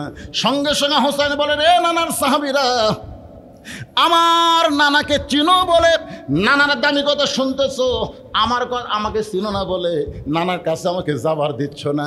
আজকে শুনে নাও, ওই নানার চাইতে কোনো অংশে আমি ছোট না। আমার নানাকে চিনো, এ কারণে নানার ওয়াজ শুনতেছো। আমাকে চিনো না বলে নানার কাছে আমাকে যাবার দিচ্ছে না। আজকে শুনে নাও, ওই নানার চাইতে আমি নাতি কোনো অংশে ছোট না। যেই কথা ছোট না, হযরত আলী মারছে দৌড়। কি রে, কার সাথে কার তুলনা রে? হ্যাঁ, কুটি কি, যাকে আল্লাহ বলেছে ওরাফা'না লাকা যিকরাক, সে নবীর সঙ্গে আমার ছোট্ট হোসাইন তুলনা করে কাম তো সারছে। দৌড়ে হুযায়ফার কোল থেকে কাড়িয়া নিয়ে মুখে একটা ঠাসি মারছে। এই পাগল, কার সাথে তুলনা করিস? মুখ থেকে যখন হাতটা টান দেয়, এমন সময় হোসেন বলে, রে নবীর সাহাবীরা, আগে একজন সাহাবীর কোল থেকে বলেছি নানার চাইতে কোনো অংশ আমি ছোট না, এখন বাবার কোল থেকে বলতেছি ওই নানার চাইতে আমি হোসেন অনেক বড়, কিন্তু আমারে তোমরা চিনো না। যেই কইছে অনেক বড়, সঙ্গে সঙ্গে ওমর ফারুক বলে, আলী এত বড় বেয়াদবি আর সহ্য করতে পারি না, তোমার সন্তানকে তুমি সামাল দাও। আলী যখন হোসেনকে নিয়ে বাড়ির দিকে যাবার চায়, এমন সময় ইয়াতীম নবী আমার দাঁড়িয়ে বললেন, আলী রে, আমার কাছ থেকে আমার কলিজারে তুই আলাদা করিস না। যেই বলেছে আলী রে, আমার কাছ থেকে আমার কলিজারে তুই আলাদা করিস না, সঙ্গে সঙ্গে আলী যখন হোসেনকে ছাইড়া দেয়, হোসেন রক্ত মাখা মুখ নিয়ে এক দৌড়ে নানার কাছে এসে নানার গালে মুখে চুমা খাইয়ে বলে, নানা আপনাকে ছাড়া আমি বাঁচবো না। এদিকে কারবালার প্রান্তরে কেউ যখন হোসেনের সঙ্গে নাই, নানার ইসলামকে গালিব করার জন্যে ৭২ জন সঙ্গী নিয়ে নিজের জীবন আল্লাহ রাস্তায় কুরবানি দেয়। নানা নানা আপনাকে আমি আমার জীবনের চাইতে ভালোবাসি নানা। নানা অনেক সময় হলো আপনাকে পাচ্ছি না, তাই রাগ করে বলেছি নানার চাইতে কোনো অংশে ছোট না। নবী বললেন, এ পর্যন্ত শোনা যাচ্ছিল, তুই যদি আমাকে ঘরের মধ্যে একলা বলতি আমি কিছুই বলতাম না, কিন্তু এতগুলো সাহাবীর সামনে এ কথা বলা ঠিক হলো? তুই ঘরের মধ্যে আমাকে বলতিস যে নানা আপনার চাইতে আমি বড়, আমি কিছুই মনে করতাম না, কিন্তু উমর যে খাবা খেপছে এখন তুই বলবি বলবি ঘরের মধ্যে কহ, এতগুলো সাহাবীর সামনে বলছিস, তুই কেমনে আমার চাইতে বড় হইলি একটা বার সাহাবীদের সামনে একটু প্রমাণ কর। হোসাইন বলতেছে, না না রে, তোমার হোসেন ছোট্ট হবার পারে, কিন্তু হিসাব ছাড়া কথা কোনোদিন বলে না। ওমর ফারুক বলে, হোসাইন তুই ছোট্ট মানুষ, কি হিসাব? হোসাইন বলে, না না তোমার আমার মধ্যে কথা হয়, মাঝখানে ওমর মাথা মারে, কারণ কি? রাসূল বললেন, এজলিস ইয়া ওমর, ওমর তুমি বসো। হোসেন বলে, না না আমার জীবনের ১ নম্বর হিসাব হলো আমার মা আর তোমার মা। বলো না না বলো, এই 2 জনের মধ্যে কার মা বড়? গভীর রাত্রে হযরত আলীকে বুকের মধ্যে নিয়ে ফাতেমা কাঁদতেছে। আলী বলে, ফাতেমা কান্দার কারণ কি? বলে, আল্লাহ পাক আমার দোয়া কবুল করেছে। আলী মুস্কি মুস্কি হাসে আর বলে, ফাতেমা দোয়া কবুল হলে মানুষ আনন্দ করে, তুমি কান্দো কেন? বলে, স্বামী কি দোয়া করছে আপনি কি শুনবেন না? আলী বলে, কি দোয়া কবুল করছে আল্লাহ? বলে, আল্লাহ যেন আমাকে পর্দার মধ্যে মৃত্যু দেয়, এই পর্দার মধ্যে মৃত্যু হবে, এই দোয়া আল্লাহ কবুল করেছে। আলী হাসতেছে আর বলতেছে, পাগলি রে, সারা জীবন যে পর্দার মধ্যে থাকলো তাকে তো আল্লাহ পর্দার মধ্যেই মৃত্যু দেবে। ফাতেমা বলে, স্বামী আমার মৃত্যু কখন হবে এইটা কি আপনি জানবেন না? আলী বলে, ফাতেমা মৃত্যুর কথা কেউ কোনোদিন জানে না। ফাতেমা বলে, স্বামী আল্লাহ পাক আমাকে জানাইছে আজকে গভীর রাত্রে ফাতেমার মৃত্যু হবে। গাছের গোড়া কাটলে গাছটা যেমন ঠাস করে পড়ে যায়, হযরত আলী পড়ে গেলেন তেমনি ঘরের মাঝায়। মা ফাতেমা মুস্কি মুস্কি হেসে স্বামীর মাথাটা উরাতের উপরে নিয়ে কপালে একটা চুম্বন দিয়া খান্দের বলে, স্বামী গো এমন করে আপনি কাঁদবেন না, কারণ দুনিয়া থাকার জায়গা না, আসলে যাইতে হবে। এই দুনিয়া থাকার জায়গা, কথা কন না কেন, থাকার জায়গা। ওরে বাবা কি দেখতেছেন? 6 তলার ভিত দিছি ভাই, 5 তলা হচ্ছে, এখনো 1 তলা রড বেড়ে আছে। 2 কান্দে 2 ফেরেশতা কয়, শয়তান উপর দিকে না তাকা, নিচের দিকে তাকা, নিচের দিকে তাকা। তুই যতই বিল্ডিং 6 তলা 7 তলা বানা, তোর ঠিকানা 5 তলায় হবে না, তোর জায়গা হবে নিচতলায়। জোরে বলেন কথা ঠিক? নিচতলা মানে কি? কথা কয় না, একটু মনোযোগ দিয়ে শুনবেন। ফাতেমা বলে, স্বামী গো আমি মরে যাওয়ার পর আমার 3টা চাওয়া আপনাকে গ্রহণ করা লাগবে, 3টা চাওয়া আপনাকে কবুল করা লাগবে। আলী কান্দার বলে, ফাতেমা গরিব ছিলাম বলে দুনিয়াতে কিছুই চাইলা না, মরার পরে কি চাইবা ফাতেমা? বলে, 1 নম্বর চাওয়া হলো রাতের অন্ধকারে আমাকে দাফন করবেন, পর্দার মধ্যে মৃত্যুবরণ করব, দিনের বেলায় কবর দিবেন চলবে না, রাতের বেলায় আমাকে দাফন করবেন। আমার 2 নম্বর চাওয়া হলো আমার কোনো জানাজার ব্যবস্থা করবেন। করবেন না। আলী বলে, ফাতেমা, হাজার হাজার মানুষ তোমার জন্য দোয়া করবে। ফাতেমা কত ভালো। ফাতেমা মুস্কি মুস্কি হাসের বলে, লক্ষ মানুষ যদি ফাতেমা বলে ভালো, আর আপনি যদি বলেন ভালো না, ফাতেমার এক তিল পরিমাণ লাভ হবে না। আর দুনিয়ার তামাম মানুষ যদি বলে ফাতেমা খারাপ, আর আপনি যদি বলেন আমার বউ ফাতেমা ভালো, স্বামীর সার্টিফিকেট আল্লাহ 8টা জান্নাতের দরজা খুলে দিবে। ওগো স্বামী, আমার 3 নম্বর চাওয়া হলো, আমার লাশটা খাটনিতে তুলবেন না। কারণ একজন মেয়ের পর্দা কবর দেওয়া পর্যন্ত, মাটি দেওয়া পর্যন্ত, লাশটা খাটনিতে যখন তুলবেন 4 জন পুরুষ মানুষ ফাতেমার লাশ কাঁধে নিবে। এমন পুরুষ আমি ফাতেমা খুঁজে পাইলাম না। আমার বাবা যদি দুনিয়াতে থাকতো, মরা মেয়ের লাশের খাটনি বাবা কাঁধে নিবার পারতো, কিন্তু 6 মাস আগে আমার বাবা আমাকে ছেড়ে চলে গেছে। আমার হাসান হোসেন এত ছোট, মায়ের খাটনি কাঁধে নিবার পারবে না। তাই বাধ্য হয়ে আপনি একা জান্নাতুল বাকির পূর্ব কোণায় সবুজ রঙের একটা বাতি জ্বলতেছে, ওই বাতি বরাবর আমাকে দাফন করে দিবে। বাজান রে, একটু মনোযোগ দিবেন। আপনি যদি আমার কবর খুঁড়তে না পারেন, আপনার বন্ধু কেউ থাকলে তারে বলবেন কবর খুঁড়ে দিতে। আলীর বন্ধু আবু যর গিফারি কবর খুঁড়তে খুঁড়তে কবর থেকে যখন পালায় যায়, ফাতেমার লাশটা কবরে নিয়ে গিয়ে দাফন করার পরে আলী মাটি দিয়ে আল্লাহর কাছে বলতেছে, আল্লাহ আমার ফাতেমা রে তুমি কবুল করে নাও। এই দোয়া করার পরে হযরত আলী তাকায় দেখে সামনে 5-6টা পুরাতন কবর দেখা যায়। এই মাত্র ফাতেমার কবর দিল, সেই নতুন কবর আর দেখার উপায় নাই। গোটা জান্নাতুল বাকি দৌড়ায় আর বলে, ফাতেমার কবর, আমার ফাতেমার কবর নিজের হাতে দিলাম, সেই কবর কোন জায়গায়?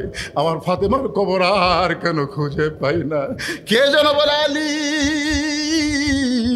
ফাতেমা পর্দা নিশি, আমি আল্লাহ জোহরা ডিগ্রি দিয়া ফাতেমার কবরটাকে কিয়ামত পর্যন্ত পর্দা করে দিয়েছি। নবী কান্দের বলে, হোসেন রে, আমার মা আমিনা জান্নাত পাবে কি পাবে না সেই গ্যারান্টি আমি দিবার পারবো না। আর হোসেনের মা ফাতেমা শুধু জান্নাত পাবে না, জান্নাতি নারীদের নেত্রী হবে। আমার মায়ের চাইতে হোসেনের মা ফাতেমা আল্লাহর কাছে কোটি কোটি গুণ বড়। হোসেন বলে, না না, আচ্ছা ঠিক আছে, মায়ের দিক দিয়ে তো আমি বড় হলাম, তো বাপের দিক দিয়ে? নবী চমকে উঠছে যে এইরকম হিসাব আমার কাছে কেউ চাবে, নবী কল্পনাই করেনি। সোনাল্লাহ বলেন না কেন? এটা কি জাতা হিসাব? এখন বলেন কার বাপ বড়, আমার বাপ বড় না আপনার বাপ বড়? আপনারা বলেন তো, আল্লাহ নবীর বাপের নাম কি? আব্দুল্লাহ। জোরে বলেন, নাম কি? জান্নাত পাওয়ার কোনো গ্যারান্টি নাই। আর হোসেনের বাপের নাম কি? জান্নাত পাওয়ার গ্যারান্টি কে দিছে? আরো জোরে।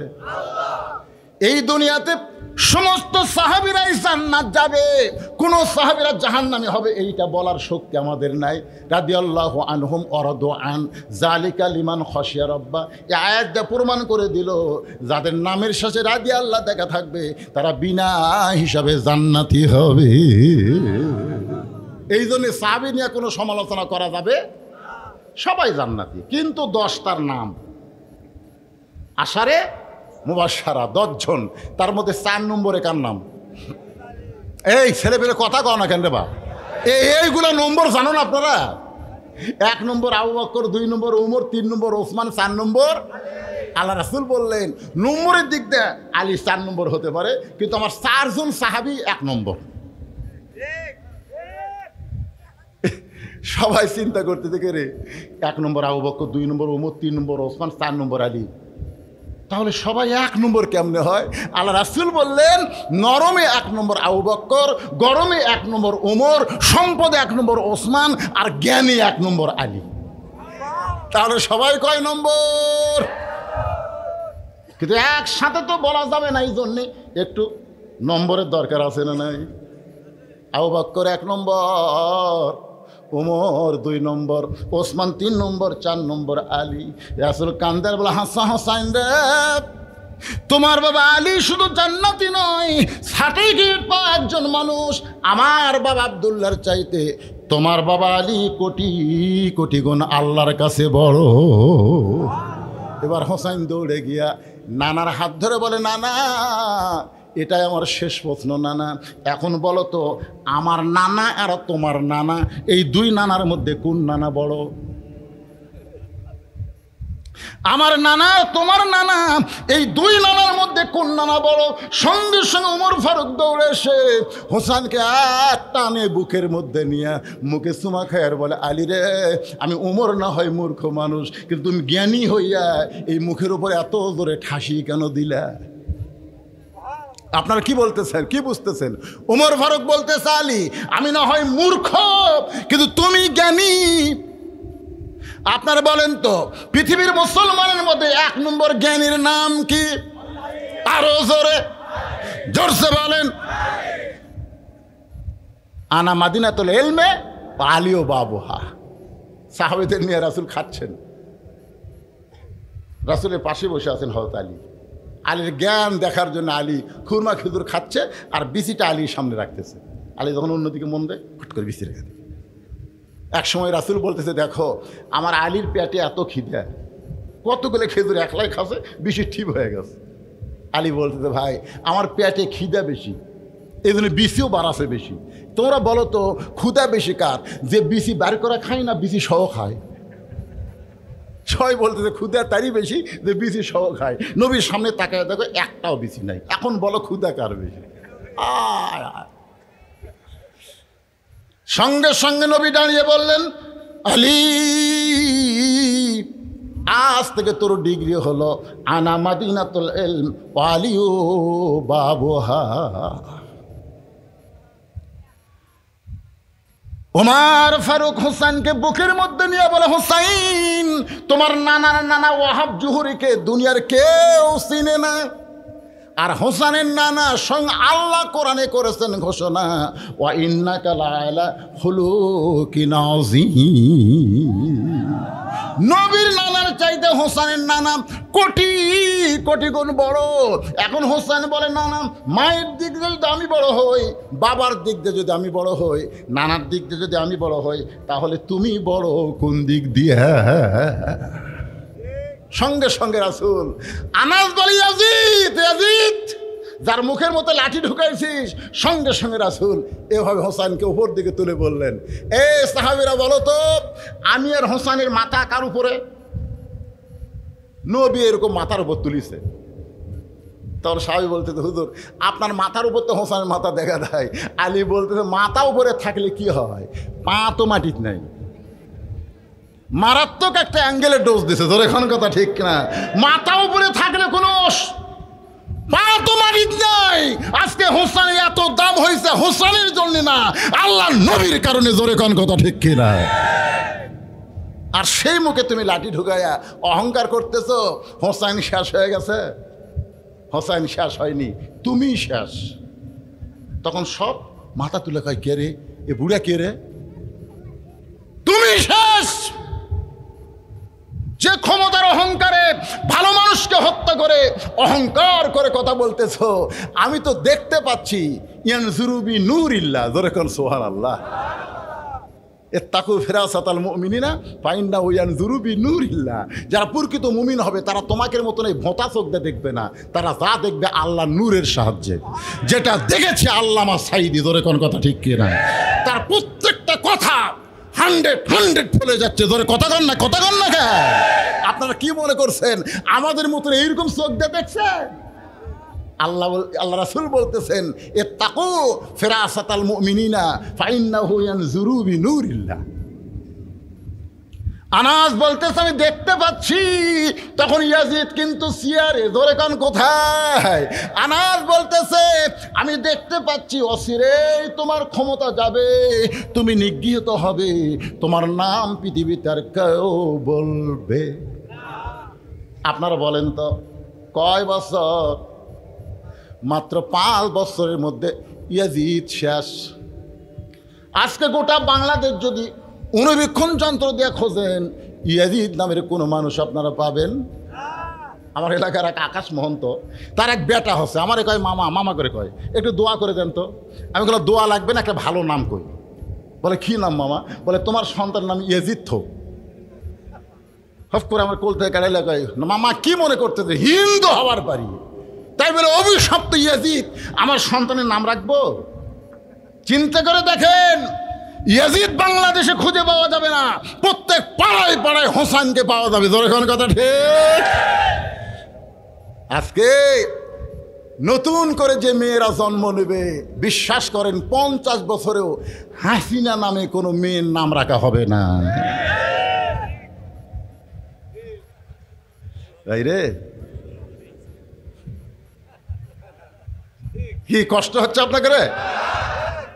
ওয়াজটা কিসের উপরে? ইন্না লিল্লাহি ওয়া ইন্না ইলাইহি রাজিউন। মুসা বলতেছে আল্লাহ মৃত্যুকে পছন্দ করার 2 নম্বর কারণ হলো আমার মৃত্যুটা কেবলমাত্র আপনার জন্যে। ধরে কোন কার জন্যে? আমার সামনে যারা ওয়াজ শুনতেছেন বসা এবং দাঁড়ায়া, আপনার সকলে 2 হাত তুলে বলবেন আমরা মরবো কার জন্যে? আরো জোরে বলেন কার জন্যে? মাশাআল্লাহ, হাত নামান। আল্লাহর জন্য যদি মরার ব্রেন চিন্তা এবং ঈমান নিয়ে 2 হাত তুলবার পরে বিশ্বাস করেন এই বাংলাদেশে আর কোনোদিন জালেম চেয়ারে বসতে পারবে না। জোরে কোন কথা ঠিক?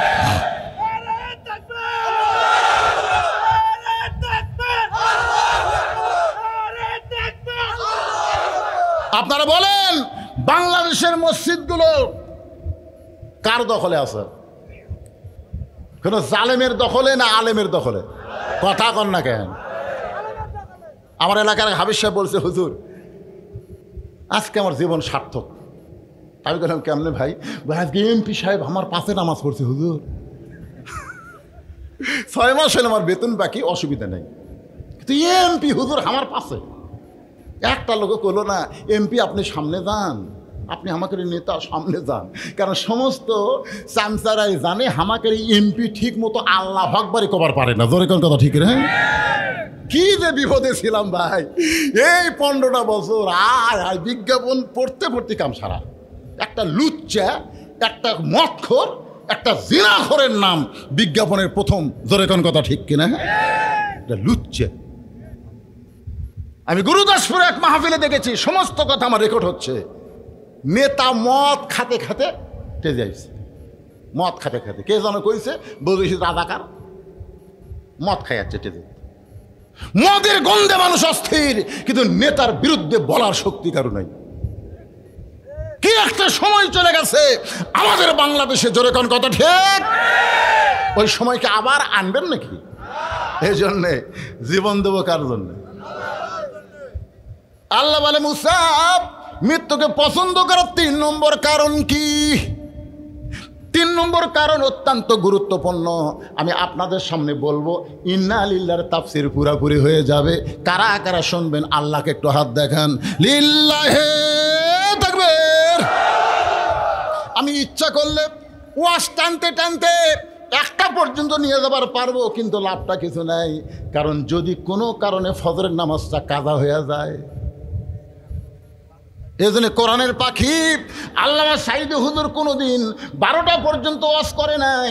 তিনি উঠেছেন 8টার সময়, 10টার মধ্যে মোনাজাত হয়ে যেত। ধরে কোন ঠিক কি না? সাইদি হুজুরের ওয়াজ শুনে, আল্লামা সাইদির ওয়াজ শুনে ফজরের নামাজ নষ্ট হয়েছে এমন কোনো শ্রোতা বলতে পারবে না। কিন্তু আমাদের মতন এই তেলতেলা বক্তার ওয়াজ শুনে বাড়ি যায়, কখন মুয়াজ্জিন আজান দেয়। আমার এলাকার এক মুয়াজ্জিন ওয়াজ শুনবার গেছিল, ওয়াজ শুনে আসে এমন ঘুমাতে ভাই, আজানের সময় মুয়াজ্জিনই চেতন পাই নাই। যারা ওয়াজ শুনবার যায়নি তারা সব মসজিদে গেছে। তারা মসজিদে গেছে কে রে মুয়াজ্জিন আসেনি কেন? মানে ওরকে প্রতিদিন উঠে উঠে একটা অভ্যাস হয়ে গেছে, আজান আর লাগে না, আজান ছাড়াই আর চেতন পাই। উঠে মসজিদে যায় দেখে মুয়াজ্জিনই নাই। আমরা চেতন পেলাম, মুয়াজ্জিন পাই না কেন? সব আস্তে আস্তে মুয়াজ্জিনের বাড়িতে গেছে। মুয়াজ্জিন সাহেব, মুয়াজ্জিন সাহেব। মুয়াজ্জিন বের হয়ে শুন করে বলতেছে কি ভাই? বলে আজান যে হয় নাই, তো ওয়াজ শুনবার গেছিলাম। ওরা বলতেছে আমরা যাইনি চেতন পাচ্ছি, আর তুই যাই চেতন পাসনি কি? মুসা আলাইহিস সালাম মৃত্যুকে পছন্দ করার 3 নম্বর কারণ, অত্যন্ত গুরুত্বপূর্ণ কারণ, আমাদের সকলের শুনতেই হবে। দুটা শুনেছি। 1 নম্বর কারণ হলো না মরলে জান্নাতে যাওয়া। বিশ্বাস করেন আপনারা? না মরলে জান্নাতে যাওয়া যাবে?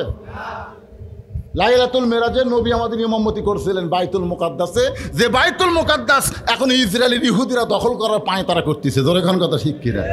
আপনার বাইতুল মুকাদ্দাস বোঝেন? যে বাইতুল মুকাদ্দাসে আমাদের নবী হয়েছিল ইমাম, আর সমস্ত নবী রাসূল হয়েছিল মুসল্লি। সেই বাইতুল মুকাদ্দাস মসজিদ হিসেবে আল্লাহ কোরআনে ঘোষণা করেছে, অথচ ইহুদির বাচ্চারা সেই বাইতুল মুকাদ্দাস দখল করতে চায়। ফিলিস্তিনের সন্তান হওয়ার পরেই মা বলে, বাইতুল মুকাদ্দাসের জন্য তোকে ছেড়ে দিলাম। আমরা কোনো সন্তান জন্ম দেই না, আমরা মুজাহিদের জন্ম দেই। ইসরায়েলের ইহুদিরা ফিলিস্তিনের শিশু বাচ্চাদের হত্যা করতেছে, তারপরেও মায়েরা পিছন দিকে হয় না। দরকার হলে সব মুসলমান মরবে, ইহুদির হাতে বাইতুল মুকাদ্দাস দেওয়া যাবে না। ধরে কোনো কথা ঠিক কিনা? দেখেন দেখেন কি সারা তাকবীর দেখেন। এই তাকবীর দিবার তোমাকে কে কছে রে? এই তাকবীর শুনে ওরা বলবে হুজুর যতই ওয়াজ করুক কাম হবে না। মৃত্যুকে পছন্দ করার 3 নম্বর কারণ বলার আগে আমি আপনাদের সামনে একটা গান গাবো। যদি ফুলগুলো হয় অভিমানী ঝরে যায়, আমি মালা গেথে বলো কারে পরাবো, সে যে কেন এলো না কিছু ভালো লাগে না, আসল জায়গায় আসো মজা দেখাও। আসল জায়গা বোঝেন? নাম কি? আরো জোরে বলেন। মুনকির নাকির 3টা প্রশ্ন করবে। ইমাম গাজ্জালী রহমতুল্লাহ আলাইহি ইহয়া উলুমুদ্দিন কিতাবের মধ্যে লেখছে, নামাজ নিয়ে যারা কবরে গেছে, ফজরের নামাজ পড়ছে, জোহর নামাজ আদায় করার আগে মৃত্যু হয়ে গেছে, অসুস্থ হয়ে যদি 2-1 ওয়াক্ত কাজা হয় সেটা ধরার মধ্যে না, কিন্তু নামাজ পড়া অবস্থায় দুনিয়া থেকে বিদায় হয়ে গেছে। মুনকির নাকির এসে বলতেছে, মান রব্বুকা, তোমার রবকে? ওই মৃত্যু মুমিনকে আল্লাহ ঘুম ভাঙ্গাবে না, তার পক্ষে নামাজকে দাঁড় করায় দিবে। নামাজ চিল্লায় বলবে, রে মুনকির নাকির, কাকে রব সম্পর্কে প্রশ্ন করতেছ? এই মুসলমান সারা জীবনে কত ওয়াক্ত নামাজ পড়েছে তোমরা কি জানো? মুনকির নাকির বলবে, আমরা তো হিসাব জানি না। তাহলে মান রব্বুকা প্রশ্ন করতেছ? যেই লোকটা মসজিদের মধ্যে ঢুকেই নিয়ত করার পরে বলে আলহামদুলিল্লাহি রব্বিল আলামিন, যেই লোকটা রুকুতে গিয়ে বলে সুবহান রব্বিল আজিম, যে লোকটা সিজদায় গিয়ে বলে সুবহান রব্বিল আলা, দুনিয়াতে এতবার রব রব করে দুনিয়া থেকে কবরে আইছে, আরামের ঘুম পাড়তেছে, আর মান রব্বুকা প্রশ্ন করে তার ঘুমটা কেন ভাঙ্গাও? মুনকির নাকির বলে, আল্লাহ তোমার বান্দাকে মান রব্বুকা প্রশ্ন করার সঙ্গে সঙ্গে নামাজ যে খেপা খেপছে, আমরা এখন কি করব আল্লাহ? আল্লাহ কয়, মুনকির নাকির সাক্ষী থাক যে নামাজ নিয়ে কবরে আইছে, তার 1 নম্বর উত্তর হয়ে গেছে। আপনারা বলেন, আমাদের বাংলাদেশে যারা ওয়াজ শুনে তারা নামাজের গুরুত্ব দেয় না। ওয়াজ দিয়ে কোনো বক্তা বাংলাদেশে নামাজ কায়েম করতে পারবে না। নামাজ যদি কায়েম করতে হয় আল্লাহর, আমার এলাকার ক্লাস 5-এর এক ছেলে ক্লাস 4-এর মেয়ে গেলে বাইরে হয়ে গেছে। 2 জনে কিছুই বোঝে না, মোবাইল চালাতে চালাতে লাইন হয়ে গেছে। আল্লাহর কোরআন দিয়ে যখন রাষ্ট্র চলবে, মাদক মুক্ত সমাজ বন্ধ করো, এইগুলো কাজ হতে পারে, তবে একটাও 1 নম্বর কাজ না। 1 নম্বর কাজ হলো আকামুস সালাত, নামাজ কায়েম করো। নামাজ যদি কায়েম হয়ে যায়, ওই ছেলেদেরকে বলা লাগবে, বাবা বাবা, তোর হাতে 4G 5G মোবাইল আছে রে, এই খবরদার অশ্লীল ভিডিও যেন দেখিস না। এরকম ওয়াজ করে বক্তা চলে গেছে, ওরা জানলা দরজা বন্ধ করে বলতেছে, কেউ তো দেখতেছে না, এই সময় মেরে দিই। আপনারা বলেন তো, দরজা জানলা বন্ধ করলে কেউ দেখে? এই বিশ্বাস কখন হবে? ইন্না সালাতা তানহানিল ফাহশাই ওয়াল মুনকার, একমাত্র নামাজই পারে মানুষকে যাবতীয় অশ্লীলতা এবং ফাহিশা কাজ থেকে বিরত রাখতে। আপনারা বলেন তো, এশার নামাজ জামাতে আদায় করে ওই মুসল্লি কোনোদিন অশ্লীল ভিডিও দেখবে? এ কথা বল না কেন? যার কলিজার মধ্যে ফজরের নামাজ মসজিদে জামাতে আদায় করার নিয়ত আছে, সে কোনোদিন অন্যায় অপকর্ম করতে পারবে না। এজন্য বাংলাতে কোরআনের আইন যখন চালু হবে, 1 নম্বর দায়িত্ব হলো নামাজ কায়েমের বিল পাস করা লাগবে। যখন কথা ঠিক। 2 নম্বর হলো আতাউ যাকাত, যাকাত ভিত্তিক অর্থনীতি চালু করা লাগবে। আজকে আমাদের বাংলাদেশে যাকাত ভিত্তিক অর্থনীতি যখন চালু হবে, তখন কোনো গরিব মানুষ ধনীর বাড়ি যাওয়া লাগবে না, বরং ধনীরা, এই কথাটা মনোযোগ দিয়ে শোনেন, ধনীরাই গরিবের বাড়ি যাবে। কিন্তু গরিবেরা 5 ওয়াক্ত নামাজ জামাতে পড়ার কারণে ইয়াকা নাবুদু ওয়া ইয়াকা নাস্তাইন, ইবাদত করি কার? সাহায্য চাবো তার কাছে। 1 ব্যাগ টাকা নিয়ে গরিবের দরজা গিয়ে বলতে, ভাই আমার শতকরা 2.5 টাকা তোর, হিসাব করে 1 ব্যাগ টাকা হচ্ছে, জাকাতে টাকা লে। তখন বলতে রে 5 ওয়াক্ত নামাজ পড়ি, তোর জাকাতের টাকা নেওয়ার জন্য। সুবহানাল্লাহ। আমার এলাকার এক হাজী সাহেব সারা জীবন রোজা রাখছে, কিন্তু কারো বাড়িতে ইফতার করে যায়নি। সবাই বলে হুজুর হাজি সাহেব দাওয়াত দিয়ে ইফতার যায় না। আমি বলে হাজি সাহেব যান না কেন? বলে হুজুর এত কষ্ট করে রোজা থাকে, পাক রোজার সব দেবো, দরকার হলে পানি খেজুর দিয়ে ইফতার করবো হুজুর। ওর বাড়ির যে আমি রোজা দিয়ে ইফতার করতে পারবো না। আসলে কে বুঝাইছে আল্লাহ ভালো করে, কারো বাড়িতে ইফতার করা যায় না। না খায় থাকবো রে, তোর জাকাতের টাকা নিব না রে। আর এক বাড়ির যায়, দরজা বন্ধ করে দেয়। 1 ব্যাগ টাকা 7 দিন ঘুরিছে। এখন ধনী কান্দার কয়, আল্লাহ আমার গরিব করে দাও, আমার গরিব করে দাও। কি আইন চালু হলো, আমার ঘুরতি মাজা শেষ। লোকালয়ের মধ্যে যখন গরিব পাওয়া যায় নাই, মরুভূমির মধ্যে 1 ব্যাগ টাকা নিয়ে লোকটা গরিব খুঁজতেছে, হঠাৎ দেখতে পায় বস্তা মাথায় দিয়ে গাছের ছায় একজন ঘুম পাড়তেছে। বিয়াগলা মনে করছে গরিব পাইছে, আসসালামু আলাইকুম। বস্তালা লাভ দেওয়া কয় আলহামদুলিল্লাহ। বিয়াগলা কয়, কে ভাই তোমারে সালাম দিলাম। ওয়ালাইকুম আসসালাম না বলে আলহামদুলিল্লাহ কেন? বলে 1 বস্তার টাকা নিয়ে 15 দিন ঘুরতেছি, এখনো গরিব পাই নাই। তোরে গরিব মনে করে আল্লাহর শুকরিয়া আদায় করলাম। টাকার বস্তালে উনি কয় ব্যাগলে, আমি ঘুরছি 7 দিন, তুই ঘুরলি 15 দিন, তাহলে গরিব গেল কোন জায়গায়?